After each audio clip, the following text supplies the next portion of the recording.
மனித வாழ்க்கையின் ரகசியம் ஏன் சிலருக்கு மட்டும் பெரிய வளர்ச்சி? இந்த உலகத்தில் மனிதனாகப் பிறந்த அனைவருக்கும் வளர்ச்சியும் உண்டு, வீழ்ச்சியும் உண்டு. ஆனால் ஒரு விஷயத்தை நாம் கவனித்துப் பார்த்தால் ஒரு உண்மை தெளிவாக தெரியும். பல்லாயிரம் மக்கள் வாழும் இந்த உலகத்தில் உண்மையான உயர்ந்த வளர்ச்சியை அடையும் மனிதர்கள் விரல் விட்டு எண்ணக்கூடிய அளவுக்கு மட்டுமே இருப்பார்கள். ஏன் இப்படியாகிறது? ஏனெனில் உண்மையான வளர்ச்சி என்பது ஒரு சாதாரண வரம் அல்ல. அது துன்பங்களின் அடுக்குகள் மீது கட்டப்பட்ட வெற்றிக் கோபுரம்.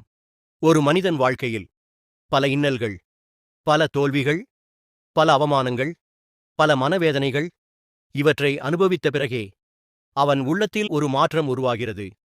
அந்த மாற்றமே அவனை வளர்ச்சி பாதையை நோக்கி தள்ளுகிறது. ஜோதிட ரீதியாக பார்க்கும்போது இந்த அமைப்பு இரண்டு முக்கியமான இடங்களின் வழியாக தெரிகிறது.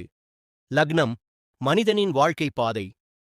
5ஆம் பாவம் அவனுடைய பூர்வ புண்ணியம். ஒரு ஜாதகத்தில் 5ஆம் அதிபதி பலவீனமாக இருந்தால் அந்த மனிதனுக்கு ஆரம்ப வாழ்க்கையில் பல சோதனைகள் இருக்கும். ஆனால் அவன் மனம் உடையாமல் இருந்தால் பக்குவமடையும் வயதிற்கு பிறகு அவனுடைய வாழ்க்கை மெதுவாக உயர ஆரம்பிக்கும். ஏனெனில் 5ஆம் பாவம் என்பது முன்னோர்களின் ஆசீர்வாதமும் குலதெய்வ அருளும் நிறைந்த இடம். அதனால்தான் ஒரு மனிதன் வாழ்க்கையில் முன்னேற வேண்டும் என்றால் 2 வழிபாடுகளை அவன் மறக்கக்கூடாது. குலதெய்வ வழிபாடு, முன்னோர்கள் வழிபாடு.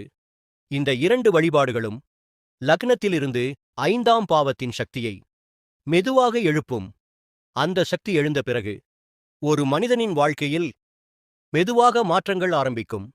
உதாரணமாக, சிம்ம லக்னம் கொண்டவர்களுக்கு 5ஆம் அதிபதி குரு.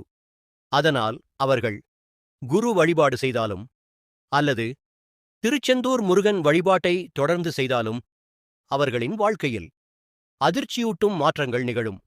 நாம் நினைப்பதை விட மனித வாழ்க்கையை கர்மமும் கிரகங்களும் அமைதியாக இயக்கிக் கொண்டிருக்கின்றன.